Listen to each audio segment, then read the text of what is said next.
bem? Eu sou a Júlia e a gente vai começar mais um Pode Falar.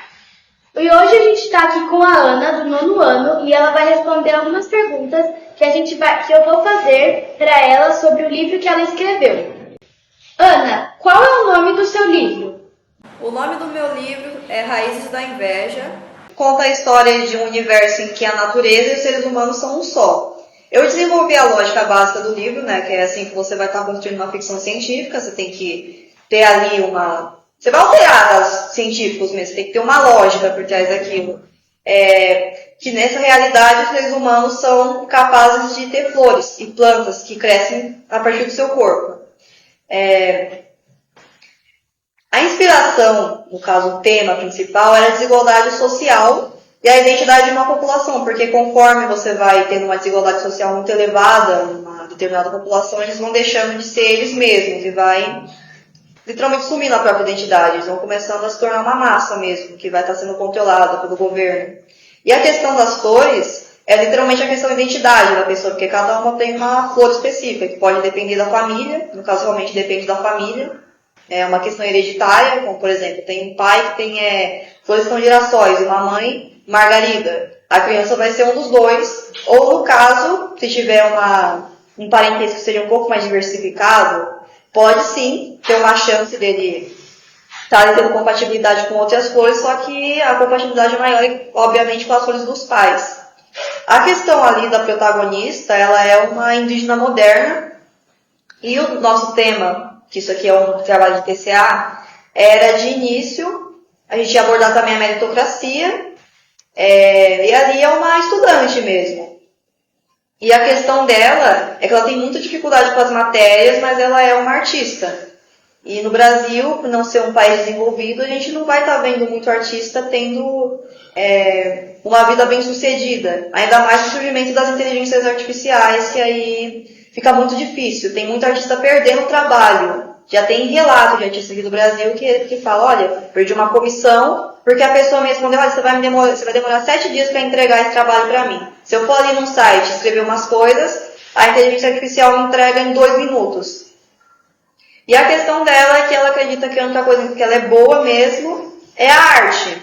E no resto ela tem muita dificuldade, ela acaba pensando que ela não é boa o suficiente, que a culpa é dela, que ela que é burra, entendeu? Ela acha que ela é incompetente, que ela não consegue entender essas coisas. Só que, na realidade, quando uma flor não floresce, a gente não muda a semente da planta, a gente vai mudar o ambiente.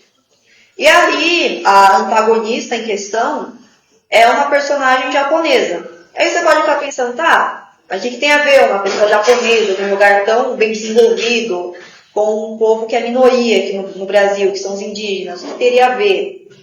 No caso, a própria cultura do Japão e dos indígenas é muito parecida. A religião principal do Japão, no caso a nativa, já que eles têm o budismo e o shintoísmo, seria o shintoísmo. E eles se formaram a partir de clãs no Japão. Não houve colonização e eram realmente os povos nativos, igual teve no Brasil, que eram os indígenas. No caso aqui, os indígenas lá são os povos nativos, a gente acabou chamando de povos indígenas aqui, o que não está muito correto, mas no Japão, o shintoísmo ele acredita que em tudo há um kami, que seria uma divindade. E a maioria dos kamis deles são realmente a natureza. Tem a Amaterasu, que é a deusa do sol. Tem o Susanoo, que é o deus das tempestades. Tem até da chuva mesmo. Eu já não vou lembrar o nome dela, que é um nome bem comprido mesmo. E ali eles realmente têm as flores do Sakura, que viram o símbolo nacional do país, por mais que não seja o descrito pela lei. E aqui o descrito pela lei, que tem uma lei que fala qual que é a flor que é representante do país. É a ipê amarela, que é justamente a flor da protagonista, que é indígena.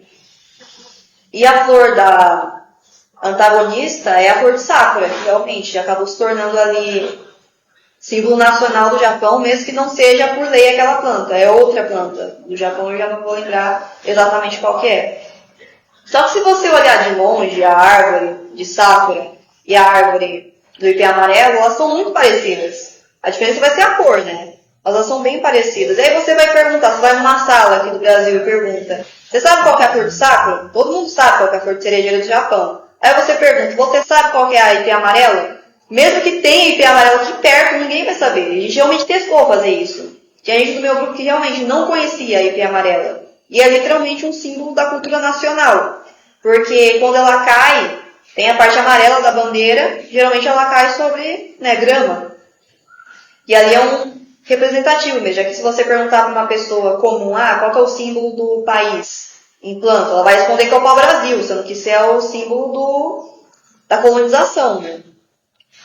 E ali, só dando uma resumida mesmo na lógica, seria, a partir de uma mutação genética, pôde se desenvolver essa questão de mutualismo, porque a planta com o ser humano não é uma coisa de mágica, tanto que é uma ficção científica, não uma fantasia.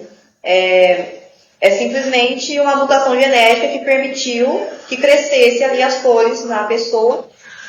E essa mutação teve uma vantagem, porque a planta, para ela produzir alimento para ela, não come. Pelo menos a maioria, né? Que tem planta carnívora que come. Mas no caso a maioria faz a fotossíntese ali e produz o próprio alimento.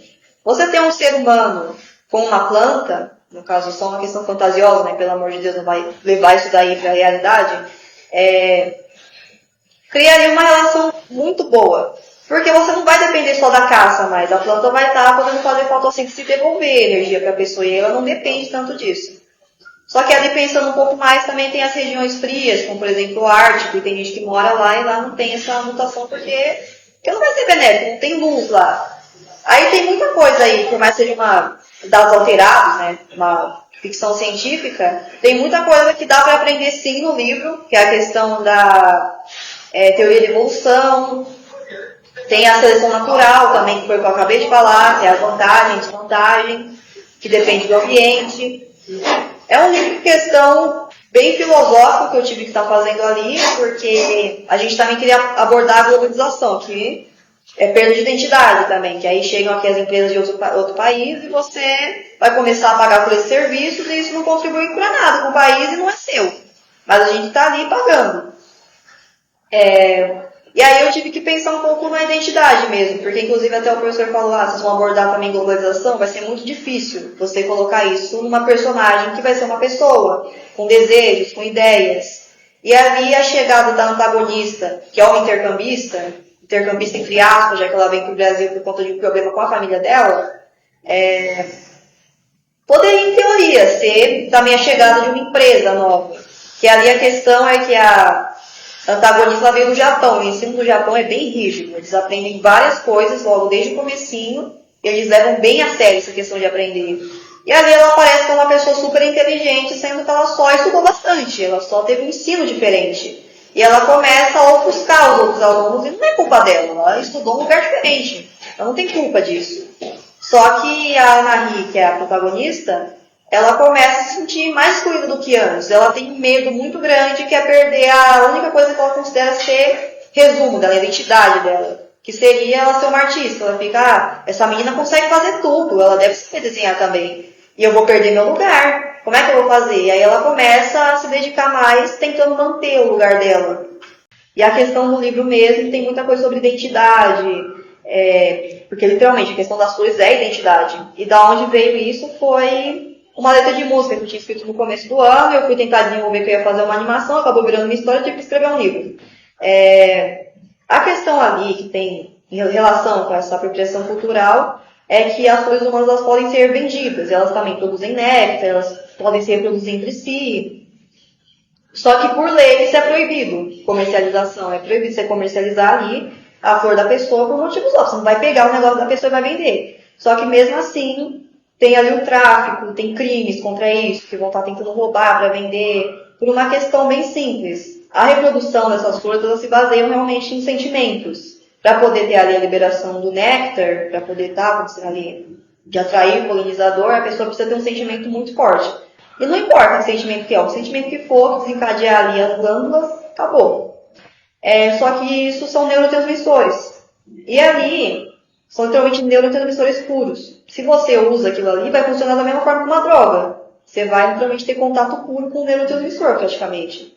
E o néctar, ele pode ser usado para fazer doce, tem muito doce feito com planta, com flor mesmo. No Japão tem bala feita com sakura, tem mochi de sakura, tem muita coisa feita com flor mesmo. E ali a questão é que não adianta você falar, é crime, logo não tem. Só uma mentira, claro que tem. E ali o que a protagonista descobre é que a mãe dela está envolvida com esse tráfico, mas ela não trafica, ela é realmente usuária. E aí ela vai tentar buscar da onde que veio isso, ela não quer acreditar, e ela encontra o jardim, entre aspas. Só que como que você cultivaria? Tem o tráfico, que é o de roubar, mesmo, você sequestra a pessoa, arranca as plantas dela e vende, e tem o outro que é uma coisa mais controlada, porque assim, os sentimentos das pessoas não é uma questão de, sentiu essa coisa agora, é uma coisa que vai ser dessa forma só agora. Não, está sendo influenciado pelas experiências dela. Cada pessoa é única. Então, cada cheiro de planta é realmente único dos seres humanos. Por isso que é tão procurado isso daí. E quando você tira de uma pessoa, primeiro ela vai estar sob estresse, isso vai alterar o cheiro da pessoa, da planta. E você não tem controle sobre isso. E ali tem o crime organizado, que seria manter crianças mesmo desacordadas para estar controlando como elas se sentem e vender a identidade delas. Literalmente, vender a identidade delas e fazer produtos com isso. E ali a protagonista ela descobre que a mãe, ela sente saudade do marido dela, que morreu num conflito entre fazendeiros indígenas, e a planta da anarria justamente é do pai dela. Só que ela chega a cortar essas coisas que ela não gosta de quem ela é. E a mãe volta pro tráfico por conta disso. Para tentar procurar essa planta que ela tinha saído, procurar a ipê amarela. E ali ela encontra o jardim, que é um bando de criança desacordada, com um bando de cabo enfiado para receber estímulo. Praticamente uma droga, a criança não vai sobreviver aquilo ali. E aquilo ali é um tráfico, é forçar a planta a crescer, a amadurecer cedo demais, que também depende da puberdade para começar essa produção, ali foi estabelecido.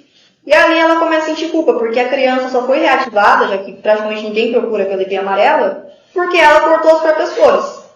E ali vai estar desenrolando a trama, ela tentando resolver essa questão, tentando salvar a menina. Só que tem corrupção na polícia que está envolvida defendendo isso, porque traz dinheiro. E também tem a questão da ciência, que a maioria dos cientistas que estão envolvidos com isso, eles queriam sim ter um futuro na ciência. Só que Brasil, cortaram até a verba que estava sendo investida em estudo. Não tem opção, eles vão para esse crime aí, fazer essas coisas. E ali o final mesmo, né, que seria um baita de spoiler, é que ela realmente consegue salvar a criança que estava ali. E elas acabam virando uma família, porque no caso a mãe dela vai ter que ir presa, né, que ela estava envolvida com isso, e ela vai acabar sendo adotada pela chefe que era da mãe dela, porque os parentes da Anahila, eles estão lá no norte. A mãe dela veio para São Paulo. Então não tem como fazer isso aqui do nada, ó. Imagina, do nada. Ó, essa menina aqui, você nem sabe quem que é, nem lembra. Então, vão ter que pegar de volta. Ainda mais um povoado indígena que perdeu as terras, que perdeu tudo e está vivendo em reserva. Não dá, mas ela vai sim se reencontrar com eles, só que ela está acostumada também com a vida na cidade. Não adianta mais querer forçar ela a viver ali no meio da mata. E ali no final ela vai estar virando uma família com a ex-chefe da mãe dela, que a mãe dela era empregada doméstica. A menina que ela vai conseguir salvar, que vai ser a única que vai sobreviver porque é a única que não estava sendo tão procurada a ponto de ter um desgaste mental, que você ficar estimulando ali mentalmente, pode levar Mano, em algum momento vai ter uma overdose, não tem o que fazer. Ainda mais de anestesia, que mantém a criança desacordada. Vai ser uma das poucas que vai estar ali sobrevivendo, elas vão formar uma família. E a questão da AIP vai ser explicada mais, eu estou escrevendo essa parte um pouquinho melhor. E um resumo bem resumido é isso, que tem tanta coisa para falar que acho que ia ficar os próximos 10 anos aqui falando. E é isso, gente. Esse foi o nosso podcast. Obrigada, Ana. E quando o seu livro estiver pronto, venha aqui mostrar pra gente poder falar, para você poder falar um pouco mais sobre ele. O livro vai estar disponível na Amazon e se você quiser estar consultando direto com a editora, vai ser o Enclep, que é uma editora para escritores independentes mesmo, e você tem que mandar para revisão, você só posta lá. E também já tem a demonstração, que é a parte gratuita, no caso é como se você fosse pegar uma amostra grátis, no Wattpad. É só procurar Raiz da Inveja e tem lá. Eu já postei 6 capítulos do livro. E é isso. É isso, gente. Tchau. Muito obrigada por terem nos assistido.